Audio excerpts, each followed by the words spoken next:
নমস্কার, কেমন আছেন সবাই? এলিয়ার গৃহকোণের আরও একটি নতুন রান্নার ভিডিওতে আপনাদের সবাইকে স্বাগত। আজ শেয়ার করব গরমের একদম সেরা একটা রান্না, কলমি শাকের পাতলা ঝোল। তো কলমি শাক এই যে নিয়ে নিয়েছি, আর নিয়েছি একটা বেগুন, নিচ্ছি একটু বড়ি, আর এখানে ফোড়নের জন্য নেব একটুখানি একটা তেজপাতা আর একটা শুকনো লঙ্কা, আর ফোড়নে দেব কালো জিরে আর কিন্তু অল্প একটু রসুন। এই গরমে না দেখবেন একদম ওই রিচ খাবার ভালো লাগছে না খেতে, এত গরম পড়েছে। তাই ভাবলাম একদম শাকের ঝোল করি, পাতলা ঝোল হবে, খেতেও ভালো হবে, মশলাও হবে না, আবার সবুজ জিনিসটাও কিন্তু খাওয়া হবে। সেই জন্য আজ নিয়ে এসেছি একদম পাতলা একটা রান্না, খুব তাড়াতাড়ি হয়ে যায়। শাকের ঝোল তো বেশি সময় লাগে না, শাকের যে কোনো রেসিপি খুব তাড়াতাড়ি হয়ে যায় আর ভীষণ হেলদি। আর আমার এই ভিডিওটা যদি আপনাদের কোথাও একটুও ভালো লেগে থাকে তাহলে একটু লাইক করে পাশে থাকবেন, কমেন্ট করে জানাবেন কেমন হলো। আর নতুন যে বন্ধুরা আমার ভিডিও দেখছেন এখনও সাবস্ক্রাইব করেননি, তো সাবস্ক্রাইব করে একটু আমার পাশে থেকে যাবেন আর বেল আইকনটা প্রেস করে দেবেন, তাহলে না আমি ভিডিও আপলোড করার সঙ্গে সঙ্গেই আপনাদের কাছে নোটিফিকেশান চলে যাবে। আর এই যে শাকের যে কচি পাতাগুলো সেগুলোকে আমি বেছে নিচ্ছি। নিচের দিকেই বেশি ছিল কচি পাতা, ওপরের দিকে একটু শক্ত শক্ত ছিল বলে ওগুলোকে বাদ দিয়ে দিয়েছি। আর বেশিরভাগ ডাঁটি আমি কিন্তু ফেলে দিয়েছি, কিছু অল্প পরিমাণে এই যে ডাঁটা, এগুলোকে ভালো করে ধুয়েছি। শাকগুলোও কিন্তু খুব ভালো করে আমি ধুয়েছি, অনেকবার করে ধুয়েছি। এবার শাকগুলোকে কুচিয়ে নেব। আমি কিন্তু একটু ঝিরিঝিরি করেই কুচিয়েছি, যতটুকু আমার পক্ষে সম্ভব হয়েছে সেই রকমভাবে এই যে শাকগুলোকে কিন্তু র্যান্ডাম চপ করে নিচ্ছি। শাকের পাতলা ঝোল গরমের সময় কিন্তু ভীষণ ভালো লাগে খেতে, খুবই ভালো লাগে খেতে। আর গরমে না এত গরম পড়েছে, এই গরমে আর মশলাদার খাবার বা রিচ রান্নাটা করতেও ইচ্ছা করছে না, খেতেও ইচ্ছা করছে না। তাই ভাবলাম আজ যখন শাকের ঝোলটা করছি আপনাদের সাথেও একটু শেয়ার করি, আপনাদেরও ভালো লাগবে, আমারও ভালো লাগবে। তো কথা বলতে বলতেই দেখুন শাক কিন্তু কেটে নিয়েছি, আর কড়াইতে তেল গরম করতে দিয়েছি। এবার তেল গরম হলে এখানে বড়িগুলোকে ভেজে নেব, লালচে করে বড়িগুলোকে ভেজে নেব। আমার এই ভিডিওটা যদি আপনাদের কোথাও একটুও ভালো লেগে থাকে তাহলে একটু লাইক করে যাবেন, কমেন্ট করে অবশ্যই জানাবেন। আর নতুন যে বন্ধু আমার ভিডিও দেখছেন অথচ এখনও চ্যানেলটা সাবস্ক্রাইব করেননি, সাবস্ক্রাইব করে আর বেল আইকনটা প্রেস করে আমার পাশে থাকবেন, তাহলে ভিডিও আপলোড করার সঙ্গে সঙ্গে আপনাদের কাছে নোটিফিকেশান চলে যাবে। এই যে বেগুনটা কেটে রেখেছিলাম ডুমো ডুমো করে, সেটাও কিন্তু তেলের ওপরে দিয়ে দিলাম। বেগুনটাকে একদম হাই ফ্লেমে আমি কিন্তু ভাজবো। বেগুন ভাজার সময় বেগুনে দিয়ে দেবো একটু নুন আর একটু হলুদ, এটা দিয়ে একদম হাই ফ্লেমে কিন্তু বেগুনটাকে ভেজে নিচ্ছি লাল লাল করে। তো বেগুনও দেখুন একদম ভাজা হয়ে গেছে, লাল লাল হয়ে গেছে। এবার এটাকে তুলে নেব। এবার এই কড়াইতেই একটুখানি আর একটু সর্ষের তেল দেব, খুব অল্প অল্প করেই আমি তেল দিচ্ছি, খেয়াল করবেন। বেশি একটা তেল দিয়ে কিন্তু আমি এই গরমে রান্না করছি না, খুব অল্প একটু সর্ষের তেল দিয়েছি। এবার ওই তেলে ফোড়ন দিচ্ছি শুকনো লঙ্কা, তেজপাতা আর কালো জিরে। এবার এখানে দেব একটু কুচানো রসুন। রসুনটা আমি একটু বেশি করেই দিয়েছি কারণ রসুনের ফ্লেভারটা আমাদের ভীষণ ভালো লাগে তাই।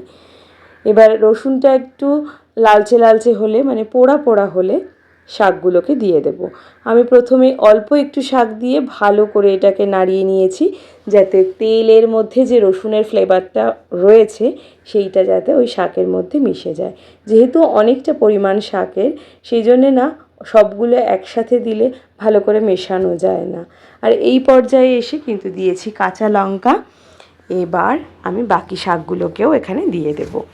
তারপর এই পুরনো আর নতুন শাক দুটোকে ভালো করে মেশাবো, তাহলেই নতুন শাকের মধ্যে রসুনের ফ্লেভারটা ভীষণ ভালোভাবে চলে আসবে। এই যে ভালো করে কিন্তু মিশিয়েছি। আর শাকের ঝোল তো খুব চটজলদি হয়ে যায়, মানে 10 থেকে 15 মিনিটের মধ্যেই এগুলো রেসিপি হয়ে যায়, খুব একটা বেশি সময় লাগে না। আর শাক তো কড়াইতে দেওয়ার সঙ্গে সঙ্গেই গলে একদম অল্প একটু হয়ে যায়, এটাই সবথেকে মজার বিষয়। তো এই যে শাক কিন্তু আমার অনেকটা পরিমাণ ছিল, সেটা কিন্তু কমেও একদম অল্প একটু চলে এসেছে। এইখানে দেবো একটু নুন, পরিমাণ মতো নুন দেব, আর দেবো একটুখানি হলুদ। খুবও আবার বেশি পরিমাণে নুন দিয়ে দেব না, কারণ ওদিকে বেগুনটা কিন্তু আমি অলরেডি নুন দিয়ে ভেজে রেখেছি। তো এবার এটাকে ভালো করে মিশিয়ে নেব একটুখানি হালকা হাতে। আর শাক কিন্তু একদম গলে গেছে, শুধু শক্ত রয়েছে একটু, যে ডাঁটাগুলো দিয়েছিলাম কলমি শাকের যে ডাঁটা, সেই ডাঁটাগুলোই কিন্তু শক্ত রয়েছে। এইখানে দিচ্ছি হালকা করে একটুখানি জিরে গুঁড়ো, এটা একদম অপশনাল, আপনারা চাইলে দিতেও পারেন, না চাইলে নাও দিতে পারেন। এখানে অল্প একটু উষ্ণ গরম জল দিয়ে মিশিয়ে নিচ্ছি, যেহেতু শুকনো গুঁড়োটা দিয়েছি তাই, মশলার গুঁড়োটা যেহেতু আমার শুকনো ছিল তাই। এবার এটাকে ভালো করে কিন্তু মিশিয়ে নিচ্ছি। আমার পরিমাণ মতো আমি এখানে জল দেব, যেহেতু বললাম পাতলা ঝোল, তাই একটু গ্রেভি হবে, আবার একটু থিকও হবে, মানে পুরো টেলটেলে পাতলা ঝোল কিন্তু হবে না এটা। তো এইখানে জলটা যখন ফুটে উঠেছে তখন কিন্তু আমি দিচ্ছি বেগুনগুলো, আগে থেকে ভেজে রাখা বেগুনগুলোকে এখানে আমি দিয়ে দিচ্ছি, দিয়ে ভালো করে একটু ফোটাবো, কারণ বেগুনগুলো কিন্তু নরম হয়নি, সেই জন্য একটু আগেই বেগুন দিয়েছি। আপনারা যদি বেগুন গলিয়ে ফেলেন তাহলে একদম শেষ মুহূর্তে বেগুনটাকে অ্যাড করবেন। তো আর একটু গরম জল দিলাম, কারণ বেগুনটা তো একটু সফট হবে, আর কলমি শাকের ডাঁটাগুলোও একটু সফট হবে। তো বেগুনও গলে গেছে, কলমি শাকের ডাঁটাও গলে গেছে। এই পর্যায়ে এসে আমি কিন্তু দিচ্ছি ভেজে রাখা অল্প কিছু বড়ি, আর বাকি বড়িটা রেখে দিয়েছি অন্য একটা কাজে। আর এই যে আমি কিন্তু এবার শাকের ঝোলটাকে একটু ঢেকে দিয়েছি, আর ওই যে আলাদা করে একটু বড়ি সরিয়ে রেখেছিলাম, সেই বড়িটাকে এই যে একটু গুঁড়ো করে নেব, গুঁড়ো করে ওপর দিয়ে ছড়িয়ে দেবো, তাতে না মুখে যখন পড়বে খাওয়ার সময় গুঁড়োগুলো খুব ভাল লাগবে খেতে। তো এই যে দেখুন সুন্দর করে গুঁড়ো করে নিয়েছি, খুব যে একদম ঝিরি গুঁড়ো করছি তাও না, এই যে দানা দানাও রয়েছে, একদম গুঁড়োও হয়েছে, দেখে বুঝতে পারছেন। এরকমভাবে হালকা হালকা করে ভেঙে নেব একটু বড়িগুলোকে।